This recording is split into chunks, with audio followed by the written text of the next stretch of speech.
بسم الله الرحمن الرحيم. الحمد لله الذي أرسل رسوله بالهدى ودين الحق ليظهره على الدين كله وكفى بالله شهيدا. أشهد أن لا إله إلا الله وحده لا شريك له وأشهد أن محمدا عبده ورسوله صلوات الله وسلامه على هذا النبي الكريم وإمام المتقين وقائد الدعاة المجاهدين وعلى آله وأصحابه أجمعين. اللهم علمنا ما جهلنا وانفعنا بما علمتنا وجعلنا من المخلصين. وصلى الله على سيدنا محمد وعلى آله وبارك وسلم. Walhamdulillahi Rabbil Alamin, amma ba'd. Terlebih dahulu marilah sama-sama kita menyatakan setinggi-tinggi kesyukuran kehadrat Allah Subhanahu wa taala kerana dengan limpah kurniaannya kita sekali lagi diberi kesempatan dan juga peluang oleh Allah Subhanahu wa taala untuk kita meneruskan pengajian kita. Kita masih lagi membincangkan fasal yang kedua ataupun tajuk yang kedua daripada 7 tajuk dalam topik yang pertama ini, iaitu cara untuk kita menyelenggarakan telinga kita ataupun jaga telinga kita menurut sistem syariat. Bagaimana cara untuk kita jaga telinga kita? Kita akan sambung kesimpulan malam ni, last kali malam ni, kesimpulan daripada tajuk ni. Cuma secara umumnya konsep setiap 7 tajuk kecil ini ataupun 7 topik ini, cara nak jaga 7 anggota ini konsep dia sama, iaitu kita kena jaga daripada melakukan perkara yang haram. Kalau cara nak jaga telinga, kita kena jaga pendengaran kita daripada mendengar perkataan ataupun perkara yang haram. Dan dalam masa yang sama kita gunakan telinga kita ini untuk melakukan perkara yang boleh mendatangkan pahala, ataupun kita panggil spesifiknya kita mendengar perkara yang sunat dan perkara yang wajib, dan kita tinggalkan perkara yang haram.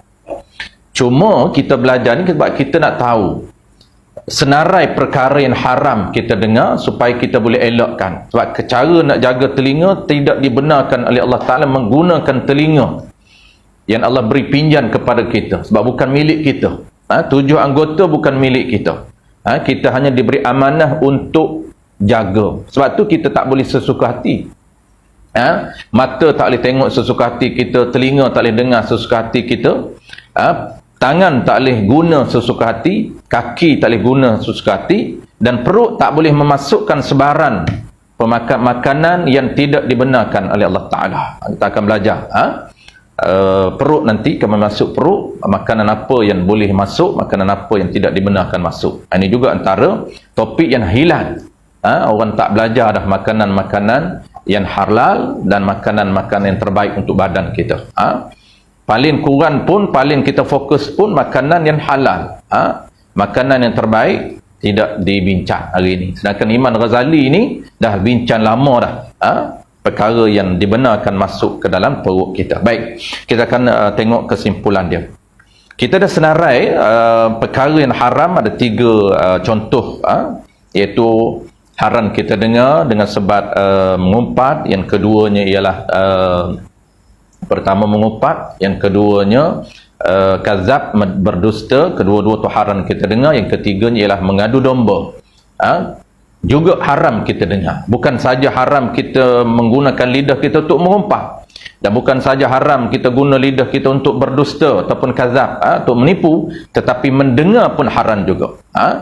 Betullah kalau kita buat, tuan-tuan, kalau kita mengumpat, dia 2 dosa dia. Dosa dengan sebab kita guna lidah, dan dosa yang kedua mendengar. Apabila kita mengumpat, telinga kita dengar.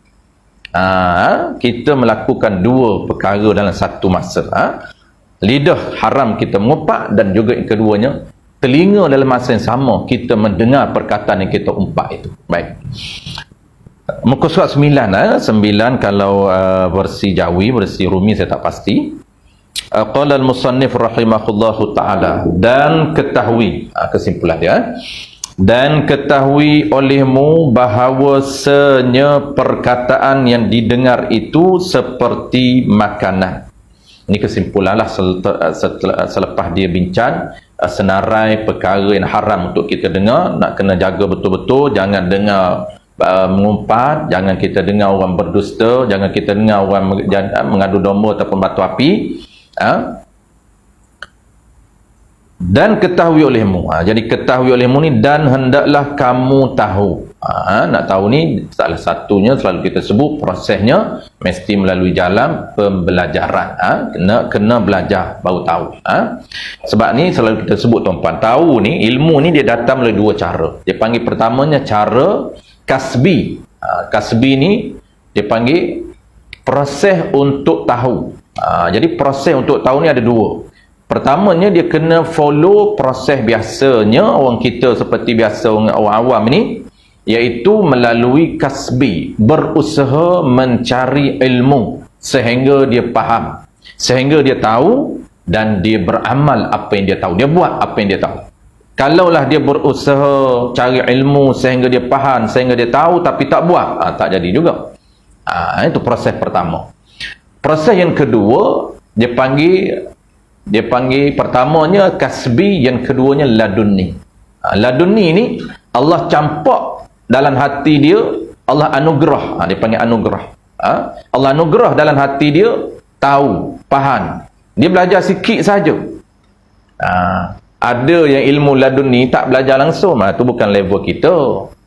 Ada orang dia kata tak mengaji pun tak apa, fardu ain mana nak mengaji. Tapi sembahyang hebat, baca Quran hebat dia, tarikat dia pun hebat, wirid dia pun hebat, amalan khusus dia hebat, mengaji apa satu pun dah. Tanya kitab pun tak kenal. Apabila kitab pun tak kenal, dia tak follow sistem yang betul.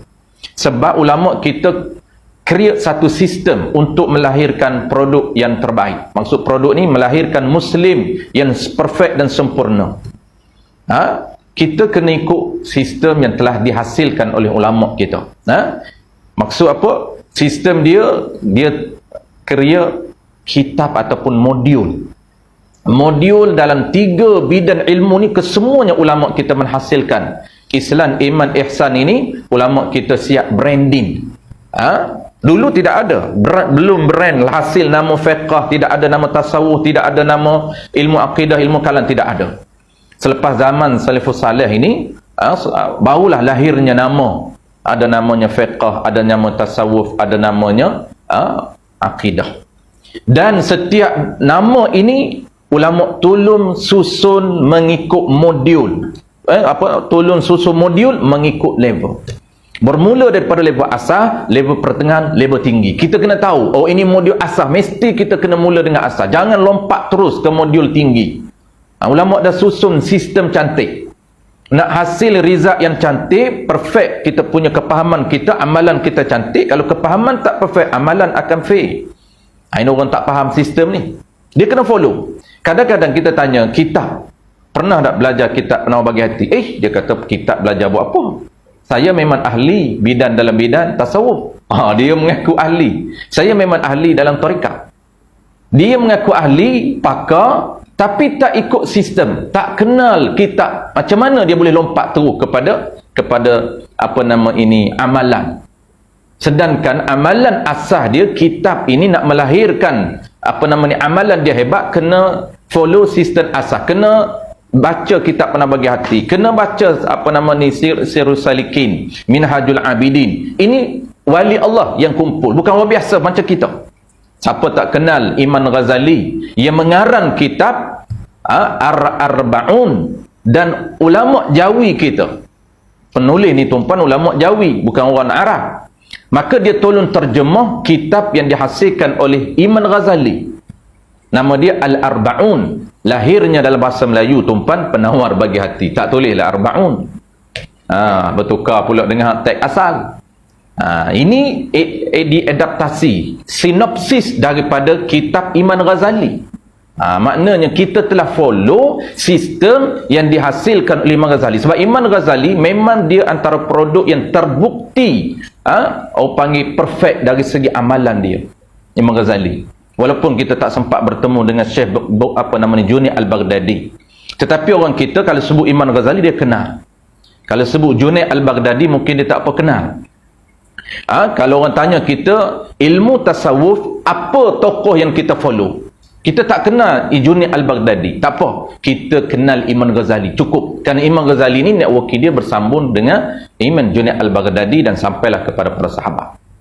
Itu kita punya amalan, kita memang terjamin, terbukti sampai kepada Nabi. Kenapa? Kerana rangkaian kita ikut sistem yang telah dirintis oleh Imam Junaid Al-Baghdadi dan juga dirintis oleh Imam Ghazali dan disambung oleh imam kita, ulama kita.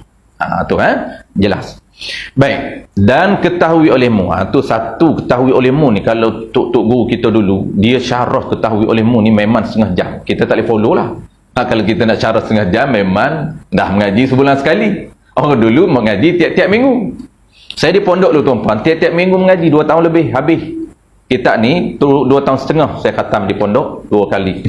Pondok dua pondok khatam 2 tahun lebih lah saya ingat. Sebab setiap minggu, setiap hari Selasa mengaji.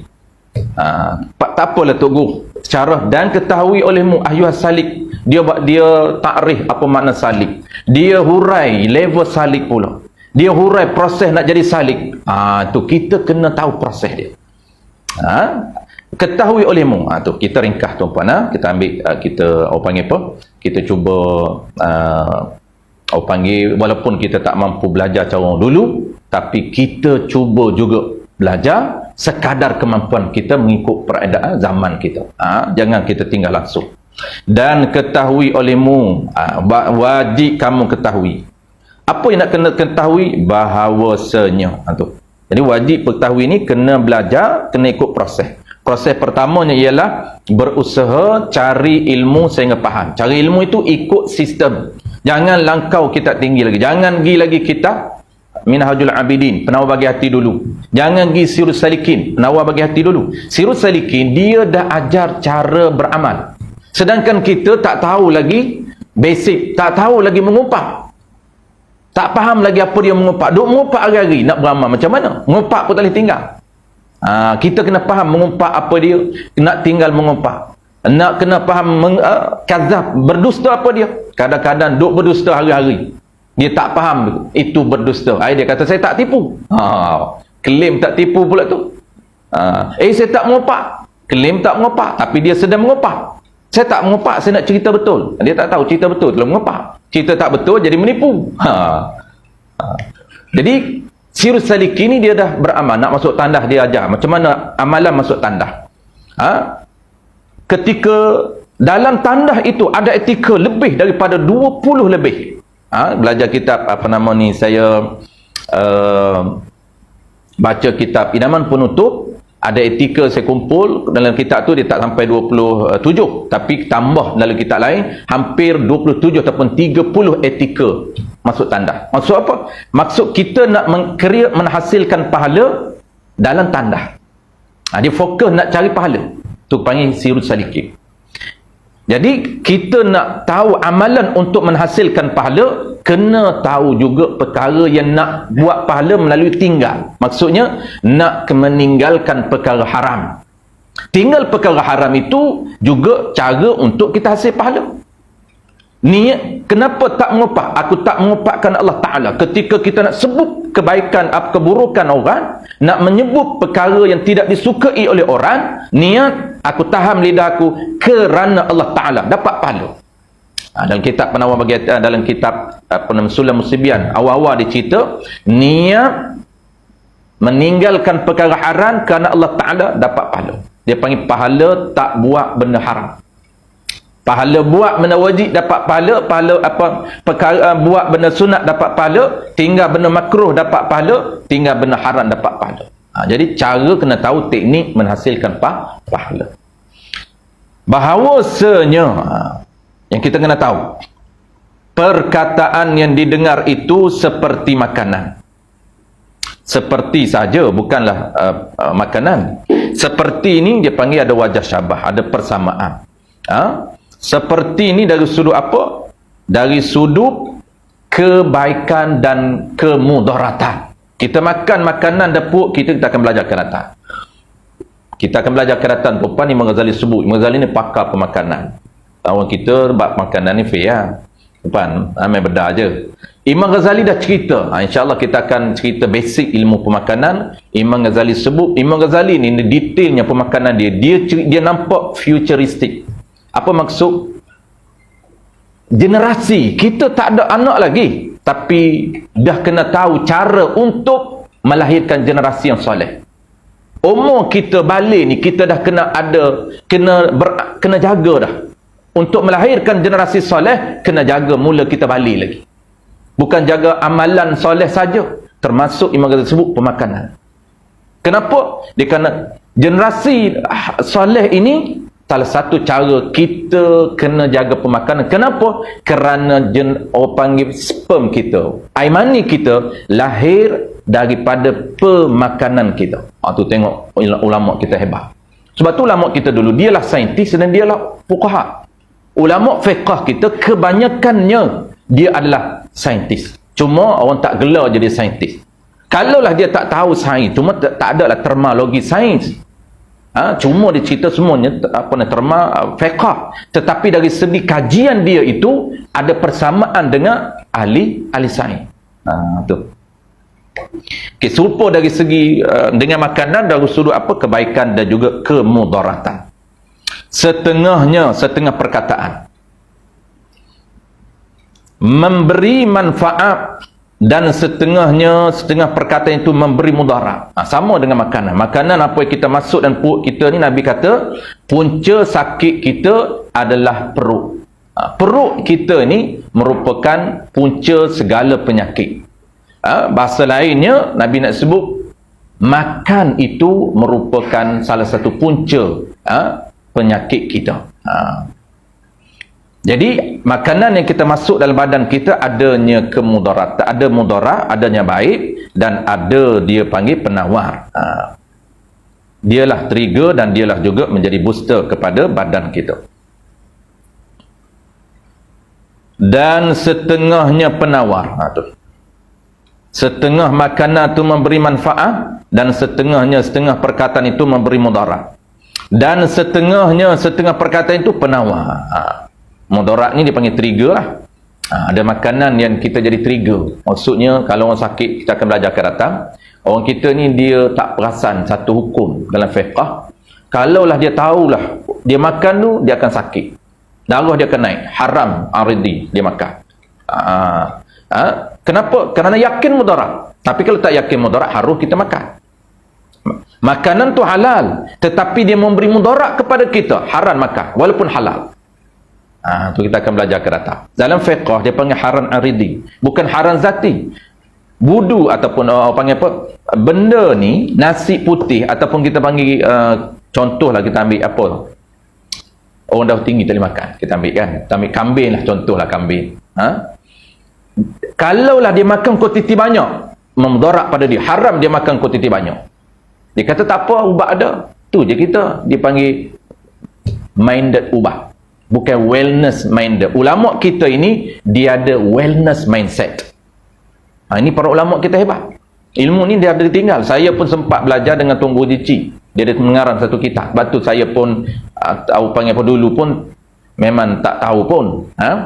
Orang panggil apa pemakanan ni. Kita pun tak ambil berat sangat. Walaupun Datuk saya ni antara orang yang jaga pemakanan. Dia makan herba je. Air klori dia tak makan. Air putih, air pahit tak makan. Dia tolak air pahit. Orang nak masuk air pahit rumah dia tak apa. Macam Tuan Guru Jecik dia tak makan air pahit. Pengarang kitab Sulam Musibiyah kan. Orang nak anak murid nak bantu dia, nak masukkan pahit, nak support. Itu orang panggil nak sponsor. Dia kata biarlah. Bagi free pun aku tak mau. Memang nak bagi free kat dia. Bayar bulan-bulan nak murid nak bayar. Dia kata bagi free pun aku tak mau. Sebab apa? Sebab klorin. Aku rela minum air telaga yang orang kata ada bakteria. Dia kata daripada makan klorin yang boleh memberi mudarat pada aku 10 ke 20 tahun ke datang. Kita kata klorin bersih. Memanglah. bunuh bakteria. Walahan dia memberi impak kesan jangka panjang. Cuma yang haram aridi ni kesan segera haram. Kalau kesan jangka panjang, sebab itu tak confirm harus makan. Tapi terbaik kita akan bincang kedatan Ibnu Katsir. Ibnu Katsir ni dia bagi indikator, dia panggil. Mudah aja. Apabila kita belajar tuan-tuan, kita boleh beramal. Ibnu Katsir seorang ahli tafsir yang terkenal. Dia telah memberikan ia panggil penilai pada kita. Untuk pilih pemakanan. Dia pilih ciri pertama apa, kedua apa, insya-Allah akan datang apabila masuk tajuk spesifik.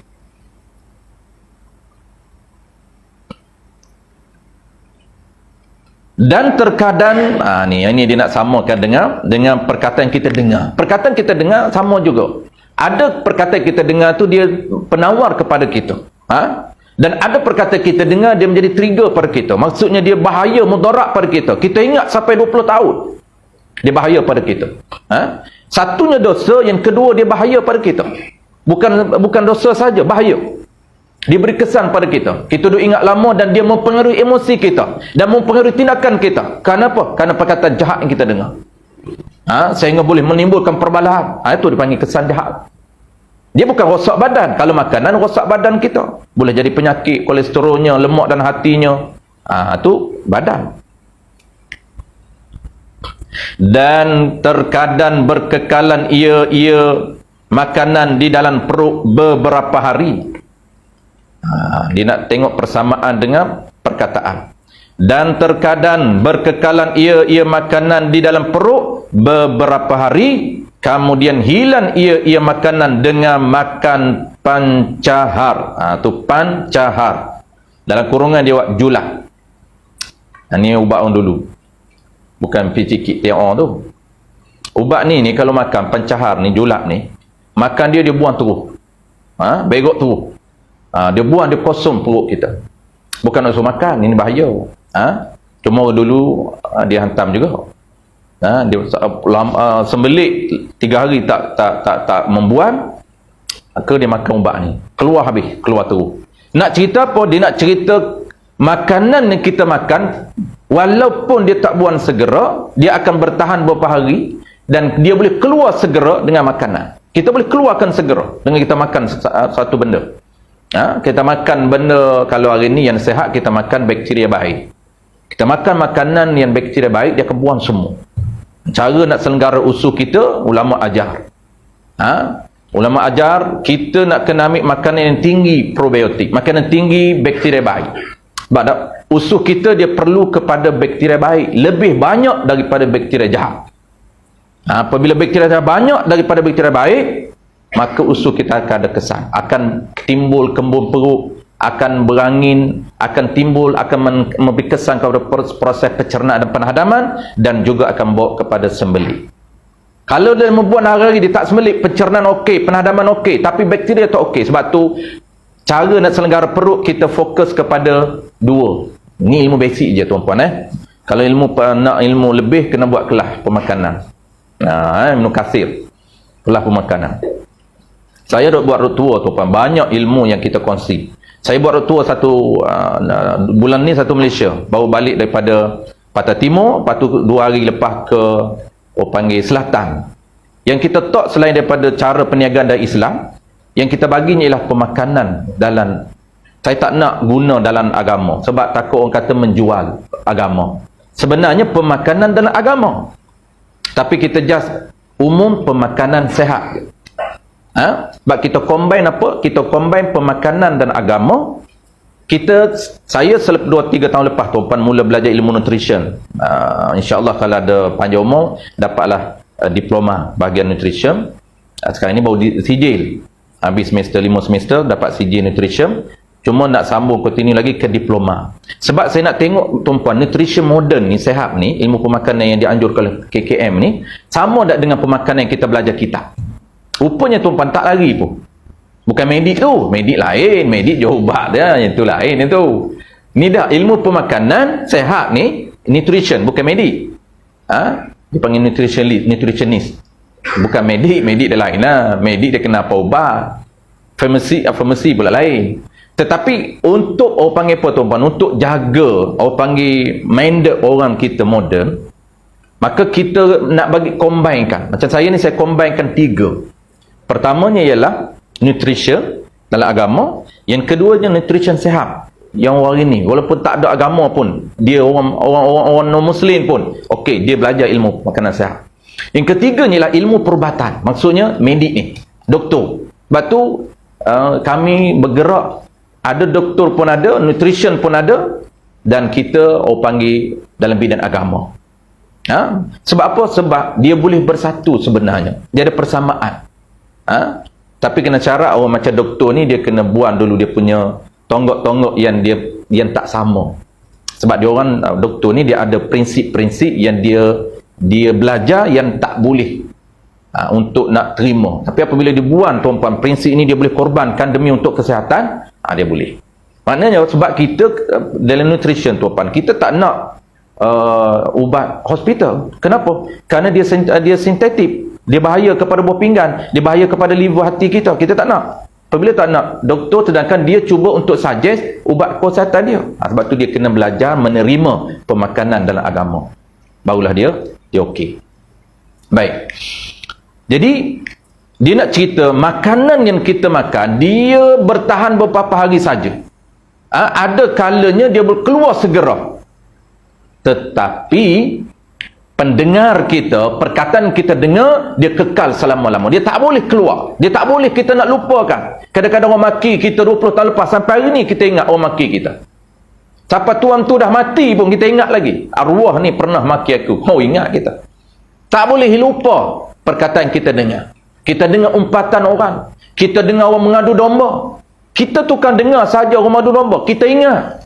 Apabila kita ingat kesan apa dia, bukan kesan pada sistem emosi saja, tapi mempengaruhi andaian kita, hati kita. Kita tengok saja orang, walaupun sebenarnya mengadu domba bukan betul pun. Dia buat cerita tapi kita percaya. Tu bahaya. Mendengar mengadu domba kena tinggalkan. Haram kita dengar orang mengadu domba, orang jadi batu api. Dia nak suruh apa yang berlakunya pertelingkahan. Ini semua kita dah belajar. Apa dia mengadu domba, apa dia mengumpat, apa dia berdusta. Ada pun perkataan habis. Itu makanan. Makanan ni dia kata berkekalan dalam perut beberapa hari, kemudian hilang ia makanan dengan makan pencahar, makan julang. Ada pun perkataan jatuh ke dalam hati, maka terkadang berkekalan ia perkataan dalam hati seumur hidup. Seumur hidup. Kadang-kadang ni tuan-puan, orang dusta kita ingat sampai mati. Bukan kata tuan-puan lah, saya pun sama. Saya ni tuan-puan nak cerita sajalah contoh. Sampai seumur hidup ingat. 30 tahun dulu orang tipu kita. Ingat. Menipu ni tuan-puan, kita dah belajar menipu. Kita bukan menipu ni, menipu ria. Kita ni nak kena menipu ria baru kita kata menipu. Kalaulah menipu dengan orang panggil apa? Dengan janji, kita tak kata menipu. Janji pun menipu sebenarnya. Janji, insya-Allah di belakang, sebenarnya dia memang nak tak tunai, tapi dia janji insya-Allah. Tu pun menipu. Yang tak menipu insya-Allah ni macam mana? Memang dia aim, aku nak pergi insya-Allah. Itu tak menipu. Tiba-tiba dia tak boleh pergi, ataupun tiba-tiba dia kena tunda 2-3 minit lagi. Contoh tuan-puan, kita tunggu kawan. Kawan kata, setengah jam lagi aku baru sampai ni. Setengah jam lagi. Janji pukul 8, 8.30 baru sampai. Itu tak dikira menipu. Sebab memang dia cuba nak datang 8, tapi tak dapat 8.30 datang. Tak apa. 8.30 dia cakap lagi. Aku ni, tak sempat 8.30. Ada ni emergency macam-macam ni. Kena pukul 9. Pukul 9 tambah lagi setengah jam. Kalau dia tak aim nak tipu, tak apa, tak haram, tak dinama menipu. Memang betul dia. Tak boleh nak ejah dah, tak boleh sampai awal. Tak apa, tak dikira. Tapi kalaulah dia memang dah hati berbolak-balik, rasa ni tak sempat ni, tapi cakaplah 8.30, itu menipu. Saya kenal sekali tuan-puan dengan Tok Lebah. Mengaji sama sekali dengan saya. Sampai hari ni saya ingat. Tu nak cerita ingat. Mengaji yang kita ingat tuan-puan, bukan orang biasa. Mengaji sekali dengan kita, orang panggil ustaz, pakai serban besar lagi pada saya. Jubah. pada saya tak akan jubah tuan-puan. Jubah waktu mengajar ni, kalau tuan-puan jumpa saya tu, tuan-puan tak kenal. Nampak rocker sangat. Dia ni tak pergi mana pakai jubah. Hebat, bagus pakai jubah. Saya tak nafi pakai jubah bagus, walaupun saya tak pakai. Pakai jubah keluar apa pakai jubah. Sorban dia kadang-kadang dia pakai sorban keluar. Tak bagus. Kita tak nafi ni bagus. Pakailah. Saya yang tak mampu nak buat. Kita ni rock sikit tuan-puan. Pakai seluar je. Keluar mana baru pakai seluar. Baju pun baju fit. Itu contoh sajalah. Tak adalah fit. Fit makro. Fit ni maksudnya lekat di badan lah yang makro. Kalau setakat setting baju moden tu tak makro. Maksudnya taklah pakai baju macam kita saiz, patut saiz M, pakai SL. Kenapa takut makruh? Itu tak betul, tak mengaji fiqh. Maksud fit ni melekat, itu makruh. Kalau orang perempuan haram. Dia lelaki dengan perempuan beza. Kalau orang lelaki pakai baju fit, makruh. Cuma itu qaul yang mu'tamad. Cuma ada pandangan segelintir saja haram. Sebab apa? Dia menimbulkan fitnah pada perempuan tengok. Perempuan tengok, wow. Tengok dia, six pack. Apa dia panggil? Sado. Oh, abang sado dia tu. Ada tu tak tahu pun.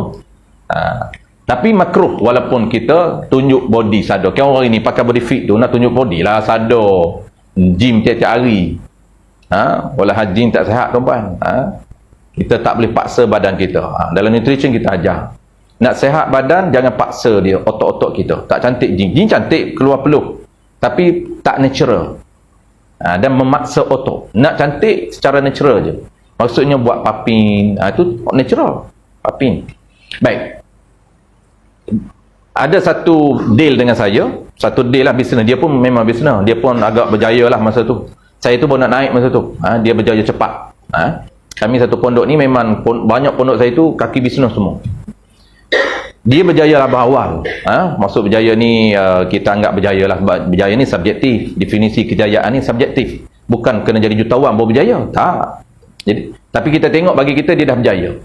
Kita nak minta tolong lah. Nak minta tolong bukan nak pinjam duit apa. Melayu ni dia takut pinjam duit. Kan? Kita nak minta tolong, nak share lah. Ada benda ilmu yang kita nak minta dengan dia. Kita masa tu baru nak belajar tak kenal. Rupanya nak minta ni kena orang yang jangan cari orang yang orang panggil apa, orang yang bukan right person. Nak jadikan mentor ni cari orang yang right person, orang yang betul boleh bimbing kita. Supaya juga kita belajar agama. Jangan ikut dam je mengaji agama. Kena cari ustaz yang betul, rangkaian-rangkaian dia, networking dia betul, ilmu dia sampai kepada pengarah. Jangan ikut dam. Sama juga dalam mentor pun. Saya maksud tu saya baru belajar. Barulah saya cari mentor yang betul. 2012 saya ingat, 2011 2012 gitulah. Yang pukul 11 masa tu Ramadan pula, dia buat haram waktu Ramadan. Sampai pukul 4 pagi saya tunggu. Makna saya memang saya nak betul. Orang panggil ilmu dia, saya nak tahu sikit saja cara untuk masuk TV, cara untuk deal masuk radio, itu saja. Cara je saya nak bincang dengan dia sebab dia dah masuk bersiaran dari radio tuan-puan. Kita tak tahu cara. Nak kena ambil nombor, siapa nombor telefon. Kita tak tahu, masa tu tak masuk radio lagi. Lalu dia kata saya pukul 11 lah, tak sempat sampai. Okey, kita tunggu pukul 11.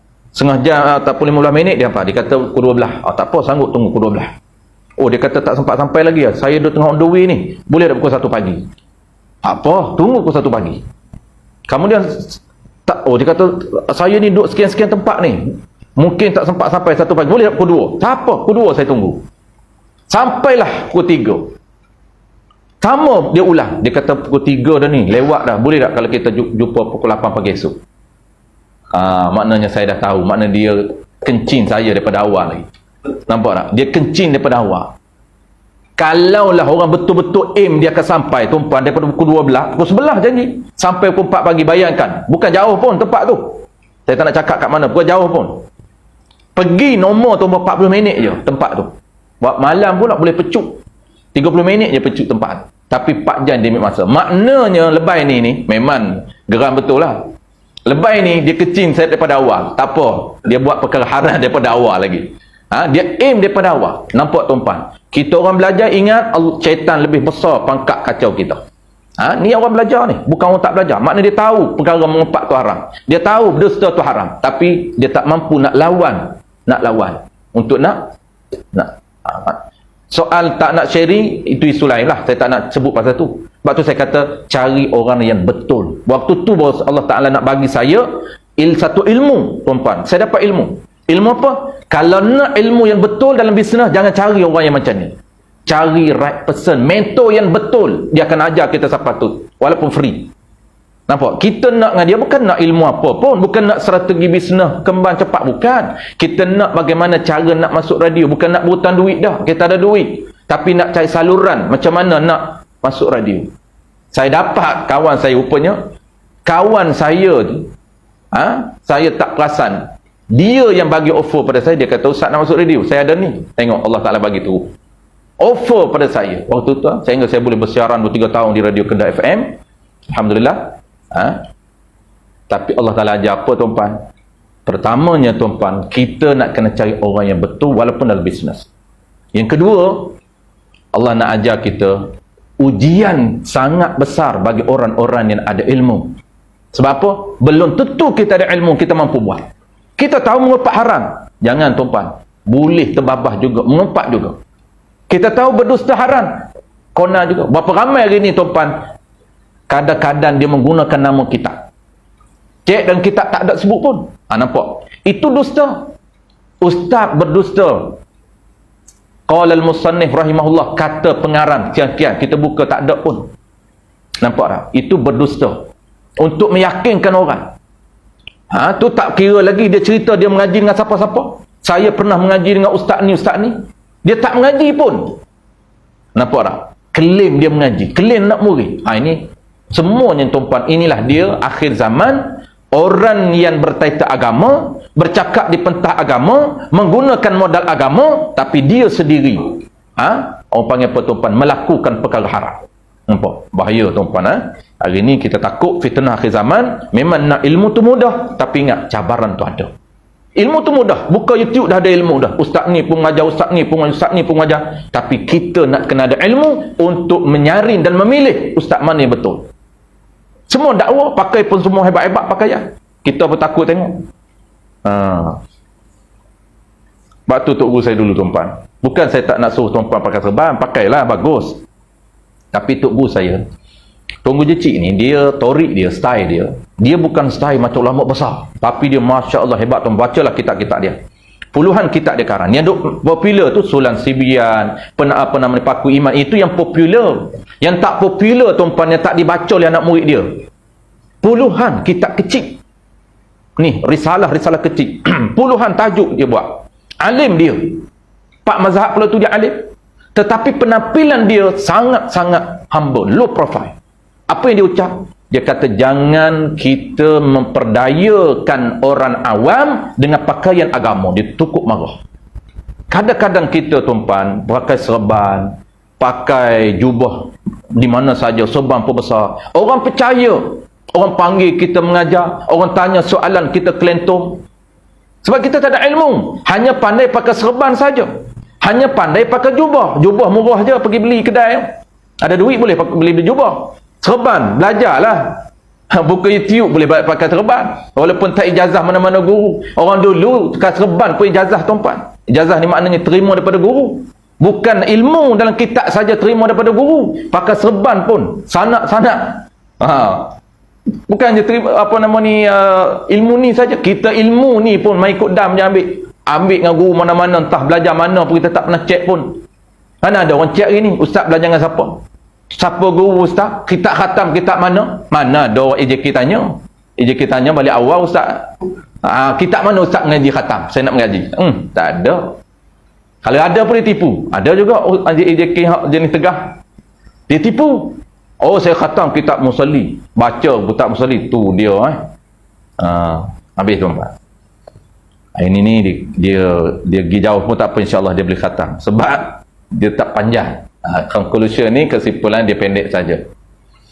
Qala al-musannif rahimahullahu ta'ala.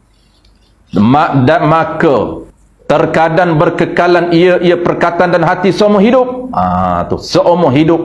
Seperti kita mendengar perkataan dusta. Tu dhabit kita. Kalau yang kata seumur hidup tu contoh apa? Contoh kita dengar perkataan orang yang berbohong, kita ingat sampai mati. Sama ada orang bohong tu dia bohong kita ataupun dia bohong orang lain. Kita ingat sampai mati. Maka jika ada ia, kesan apa tu ingat sampai mati ni? Dah sebenarnya tak boleh ingatlah sampai mati. Kalau dia tipu kita pun maaflah dia. Tapi nak ceritanya perkataan jahat, perkataan yang dusta ni dia memberi mudarat pada hati kita, boleh ingat sampai mati. Nak lupa dah tapi tak boleh lupa. Cara tasawufnya kita kena maaf dia walaupun dia tipu kita. Kena maafkan dia. Memang dia haram, dia buat kerja haram tu, haram, dia dosa dengan Allah Ta'ala. Dengan kita dia kena minta maaf. Kalau dia tak minta maaf sampai akhirat tu tak lepas dosa, sebab dia berbohong. Dia panggil dosa berbohong. Allah Ta'ala tak akan maaf selagi mana dia tak minta maaf dengan kita. Kalau dia aim nak berbohong lah. Kalau dia tak aim berbohong, memang betul ada tak ada masalah apa.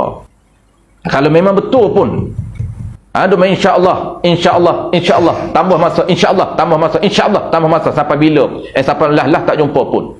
Dia aim memang nak jumpa betul, tapi ada halangan, kekangan dan sebagainya, tak apa, tak harap. Tapi kalau memang dia berbelah bagi dah, tak boleh sampai rasa ni. Tapi dia janji juga, itu haram, dosa. Maka termasuk menipu. Apabila menipu haram, dosa besar, dan dia proses nak taubat, dia kena minta maaf. Allah Ta'ala sebut hubungan dosa dengan manusia ini, Allah kata berlaku di atas, bukan tasamuh, berlaku di atas, orang panggil apa? Di atas sempit. Mana sempit ni? Kena minta maaf dan dia maaf, baru Allah Ta'ala orang panggil apa? Maafkan. Tapi kalau dosa direct dengan Allah, dia panggil tasamuh. Maksud apa? Maksudnya Allah memudahkan proses. Allah ampun. Kena cara Allah ampunkan. Tapi kalau hubungan dosa dengan manusia, dia berlaku di atas dasar sempit. Maksud sempit tu kena ampun orang dulu atau minta maaf dulu, dia maafkan, barulah dapat cara untuk Allah Ta'ala ampun. Sebab tu berhati-hati nak buat dosa dengan manusia. Takut tak ada minta maaf dengan dia, ataupun tak jumpa nak cari dia. Dia dah mati dah, kita buat dosa dengan dia, dia mati dah, tak boleh minta maaf dah. Minta maaf dengan anak dia tak boleh. Itu bayar hutang dengan anak tu. Kalau ada hutang tak apa, boleh bayar ke anak. Tapi kalau kita mengupak dia ataupun kita menipu dia dan kita dah belajar kena minta maaf, tiba-tiba dia meninggal, tak ada dah peluang. Kena tunggu di akhirat. Nak kena cari dia di akhirat tu, jam tu. Nak boleh kau berjumpa dia apa ribu tahun di akhirat, nak kena cari dia. Nak masuk syurga tak boleh, Allah tahan walaupun pahala banyak. Sebab dosa ni bersangkut paut dengan anak Adam. Allah Ta'ala kata aku terpaksa kena lepas dulu cara apa orang panggil, kira bercara dengan anak Adam, kena lepas dulu, barulah Allah Ta'ala masukkan ke dalam syurga. Tu nak kena carilah, tahan berapa ratus ribu tahun nak boleh bertemu dia di pada masyarakat kelak. Sebab tu fikir banyak kali lah untuk kita nak mengupak pada orang. Maka jika ada ia perkataan yang jahat, maka sentiasa ia perkataan jahat itu memfitnahkan. Memfitnah ni membawa kepada kerunsingan dan kerosakan pada hati kita, dan mendatangkan was-was. Was-was syaitan. Syaitan ni, was-was ni macam syaitan duk hasut kita, duk kacau dalam hati kita, was-was. Bahkan terkadang mensebabkan ia perkataan jahat itu akan kebinasaan yang besar, boleh membawa kepada persekongkolan dan pembunuhan. Kisahnya dia kata pada kita benda yang kita tak puas hati, boleh bawa kepada permusuhan dan boleh bawa kepada pergaduhan dan sehingga membunuh. Ini orang dulu sehingga berlaku pertumpahan darah. Cakata je perkataan yang tak puas hati je. Tu bahaya. Dengar perkataan tak puas hati terus boleh mendatangkan fitnah. Fitnah ni membuat kepada kerosakan lah. Apa saja kerosakan hati kita, kerusingan, duk ingat benda yang sama, itu fitnah. Kena lupakan. Tapi nak lupa payah juga. Kena lupalah. Lupakan dan maafkan dia. Boleh jadi Allah uji dia ketika tu. Allah uji dia ketika tu dan dia tak boleh nak lawan ujian, dia menipu. Kita maaf, lupakan. Saya bagi contoh saja, memang saya pun payah juga nak lupa. Tapi kita lawan-lawan lah tuan-tuan. Lawan-lawan, kesian dia pun hamba Allah, kawan kita juga. Walaupun bukan kawan kita, dia satu saudara dengan kita. Maksudnya contohlah orang tak apa kenal, tapi dia tipu kita. Minta maafkan dia. Sebab apa tuan-tuan? Amalan memaafkan orang ni, rahsia dia besar. Antara rahsia dia, orang yang kita buat salah tu dia sangat mudah. Allah lembut hati dia untuk maafkan kita juga. Sebab apa? Sebab kita ni mudah memaafkan orang, kesalahan orang. Maka Allah balas apa kesilapan kita dengan orang tu mudah nak maafkan kita. Kita nak kemaafan orang yang kita buat salah dengan dia.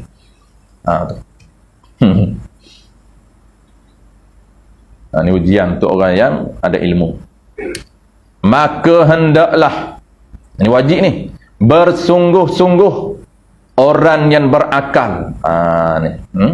Bersungguh-sungguh orang yang berakal pada memelihara pendengarnya. Ni dah habis. Dia nak cerita, kena sungguh-sungguh jaga pendengaran. Jangan dengar benda haram. Cepat-cepatlah. Kalau dia nipu tu, cepat-cepat larilah. Kita tahu dah dia menipu ni, cepat-cepat lari. Kerana beri mudarat kepada kita. Dan segala anggotanya. Jaga pendengar, yang jaga telinga dan jaga anggota lain. Segala anggota lain kena jaga, jangan telinga saja, kena jaga lidah, jangan jangan mengupah, jangan duk berdusta, kena jaga lidah. Orang tak tahu mengupah ni tuan, ni payah, nak jaga tak boleh. Orang tak tahu, sebab tu kena tahu ilmu basic. Ni kita belajar ilmu basic, kita tahu ilmu basic cara nak jaga lidah. Kita tahu dah mengupah tu apa dia, berdusta tu apa dia, orang mungkir janji tu apa dia. Mungkir janji kita kita dah belajar. Mungkir janji dengan berdusta ni dia am dengan khas. Lepas tu 4 dia semua. Mengumpat, berdusta, mengadu domba, yang keempat mungkir janji. 4 ni. 4 ni biar sangat praktikal dalam kehidupan kita. Kena jaga lidah, jangan lakukan 4 benda. Selamat lidah tuan-tuan. Kalau kita tahu ilmu, elak daripada 4 benda, insya-Allah selamat lidah kita. Sebab tu Tuan Guru Cik kata, siapa nak jadi wali Allah, dia kata khatam kitab ni basic di kitab pertama, tak perlu naik hikam lagi. Khatam kitab ni dan amal ilmu yang ada dalam kitab ni, insya-Allah dia boleh jadi wali kecil, wali Allah. Tak perlu mengaji hikam. Ini mengaji hikam, kenapa bagi hati pun tak lepas lagi. Mengumpat pun tak tahu. Mengumpat pun tak tahu lagi. Duk mengumpat. Kadang-kadang mengumpat time mengajar tu, dia mengajar tu, baca kitab mengumpat. Tu ustaz tu sebut tu, sebut tu ada mengumpat yang dibenarkan. Ada juga orang tak faham. Dia tu ustaz tu ada sebut tu, boleh ke sebut benda-benda apa ni Wahabi dan sebagainya? Dia pun tak pandai juga. Ada yang wajib mengumpat, haram kalau tak mengumpat.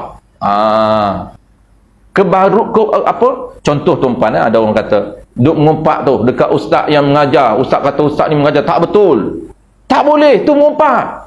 Ustaz kata Wahabi ni tak boleh, dia pun tak faham mengumpat. Mengumpat dia faham, cuma dia tak faham apa perkara yang dibenarkan mengumpat. Dan kitab ni dia tak sebutlah. Dan perkara yang wajib kena mengumpat. Tuan Guru Cik ada karang satu risalah, dia cerita perkara yang wajib mengumpat. Antaranya apa? Antaranya ialah kalaulah ada orang yang menceritakan hukum yang tak betul, mengajar hukum tak betul dengan nas ulama, wajib kita perbetulkan. Kalau dia mengajar tak betul itu di khalayak ramai, wajib kita perbetul khalayak ramai. Bukan perbetul seorang-seorang. Kenapa? Kerana dia melakukan kerosakan itu di publik. Maka kita mesti perbetulkan dia di publik. Itu cara dan kaedah untuk betulkan.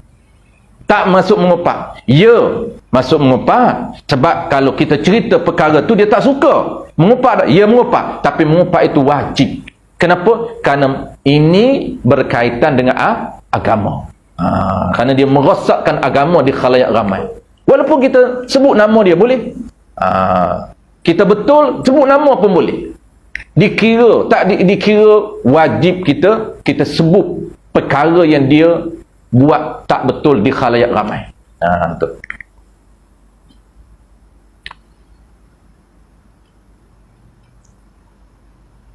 Dan segala anggotanya, segala anggota lain, ini kita akan belajarlah segala anggota lain ni. Kita akan belajar perkara akan datang, kita akan belajar tajuk lidah. Baru kita okey, lidah belum lagi. Lidah, kita akan ulang balik lidah. Ada 4 contoh tu. Kita akan ulang balik. Mengumpat makna dia apa, kazab, menipu makna dia apa, mengadu domba makna dia apa, mungkir janji makna dia. Ada 4 contoh dalam lidah. Lepas lidah tu dia agak panjang lidah. Lepas lidah tu baru dia perut. Fasal yang keempat perut. Itu maksud anggota lain. Kena jaga juga anggota lain. Bukan jaga mata saja, bukan jaga telinga saja, jaga juga lidah dan juga jaga perut. Sebelum ditanya daripada pendengar dan segala anggota lain. Ini Allah Ta'ala akan tanya telinga kita, lidah kita, mata kita, perut kita. Allah akan tanya. Apa pendengar yang kita dengar? Apa lidah? Perkataan yang kita guna lidah untuk apa? Kita guna perut untuk apa? Guna kaki untuk apa? Tangan untuk apa? Semua Allah akan tanya. Bila? Pada hari kiamat. Telah berfirman Allah Ta'ala, innas sam'a wal basara wal fu'ada kullu ulaika kana anhu mas'ula. Artinya bahawasanya pendengar dan penglihat dan hati, sekalian itu akan ditanya daripada sekalian anggota itu pada hari kiamat. Ini dia separuh saja dia cerita. As-sam'a wal basar wal fu'ad. Pendengar, penglihat dan hati, akal. Banyak lagi anggota lain termasuk juga dia akan disoal. Sekalian anggota itu akan ditanya daripada sekalian anggota itu bila? Pada hari kiamat. Akan ditanya oleh Allah Ta'ala pada hari kiamat. Wallahu a'lam. Ditanya ini, mas'ulah ini, tanya ni untuk apa tuan-puan? Untuk orang panggil bukan kerana Allah Ta'ala tak tahu, tapi untuk menghina kita, untuk perli kita. Macam kita anak kita lah, kita tahu dah dia gimana, kita balik kita tanya lagi, ni gimana ni bawa balik ni, kita tahu dah dia kona mana tu, ni buat apa ni, kita tahu dah. Duit abah ni tak ada ni, dalam poket selalu tak ada ni, siapa ambil? Tak tahu dah dia ambil. Kita tanya untuk perli dia, untuk menghina dia. Allah Ta'ala juga tanya, ni perut aku bagi, kamu masuk apa dia? Kaki aku bagi, kamu guna untuk apa? Tangan aku bagi, kamu guna untuk apa? Semua. Kenapa dia boleh tanya? Kerana ulama sebut ini semua milik Allah Ta'ala. Sebab tu wajib kita tahu cara selenggara setiap anggota badan kita. Kenapa? Kerana anggota badan kita bukan milik kita. Sebab tu ada hukum haram. Kalaulah tak tahu cara selenggara, menyebabkan haram kita. Kenapa? Kerana kita pinjam, kita sebagai amanah untuk jaga barang milik Allah Ta'ala. Maka kita kena tahu ilmu, cara untuk jaga menurut peraturan yang ditetapkan oleh Tuhan dia. Mata ini Allah bagi ikut, orang panggil masa dan tempoh Allah bagi. Kadang-kadang dia bagi 50 saja. Lepas tu dia tarik balik, tak nampak kelabu dan sebagainya. Maka kita kena jaga 50 tahun itu, pinjaman 50 tahun untuk apa? Untuk guna mengikut kehendak Allah Ta'ala. Telinga kena guna mengikut apa yang Allah Ta'ala nak. Mata kita sama, semua 7 anggota. Perut kita, hati kita, semua sama. InsyaAllah tuan-puan, kita akan sambung tajuk baru bulan depan, iaitu masuk tajuk lidah, kan? Betul tak lidah? Ya, boleh. Dia kata tak mari mengajar pun, dia pun tak belajar, nak belajar kita pun nak kata kita buat asal. Dia kita tanggungjawab. Sebab tu tanggungjawab sebagai ketua. Ini pun kena tahu tu apa banyak hari ni orang ketua tapi dia tak tahu amanah dia. Ini Allah Ta'ala akan tanya dia. Kita sebagai ketua keluarga, kita kena tahu amanah yang Allah beri amanah untuk handle keluarga kita. Anak kita kena settle ilmu fardu ain. Isteri kita kena settle ilmu fardu ain. Dan tambah berat lagi tuan-puan, dahlah kita nak kena handle keluarga kita, settle kan. Tambah pula Allah bagi orang latih kita ketua. Sama ada ketua blok, ketua surau, AJK surau, ketua lah tu. AJK, dia bina dia apa dia? AJK bahagian dakwah, ni berat lah. Pengerusi surau meliputi ke semua. Pengerusi surau dengan AJK dakwah ni tuan-puan, dia tak boleh lepaskan dakwah saja. Dia pun bertanggungjawab sebab dia pengerusi. Dia bertanggungjawab kena jalankan tugas sebagai pemimpin, sebagai ketua. Tugas sebagai ketua, tuan-tuan, hari ni orang nampak sebahagian saja. Orang nampak apa? Orang nampak kebajikan sosial. Ya, itu satu sebahagian daripada peranan ketua. Betul. Tetapi peranan yang besar, selain daripada kebajikan sosial, ialah dia panggil kena lepaskan tanggungjawab orang yang dipimpin dengan Allah Ta'ala dari sudut agama. Apa dia? Ilmu. Ilmu apa? 3 saja. Ajar orang yang kita pimpin ini bagi dia kenal Tuhan. Kena bagi basic. Bukan ilmu tinggi. Ilmu basic akidah. Settle. Kita sebagai pengerusi, kita dah sediakan surau kita ada ilmu basic akidah. Orang datang tak datang, dah lepas tanggungjawab kita. Tapi kita kena wawarkan lah. Wawarkan, orang dah tahu dia tak datang. Lepas tanggungjawab kita. Dia tak boleh cari kita di akhirat. Tapi kalau kita tak lepas tanggungjawab kita di akhirat, dia akan cari kita.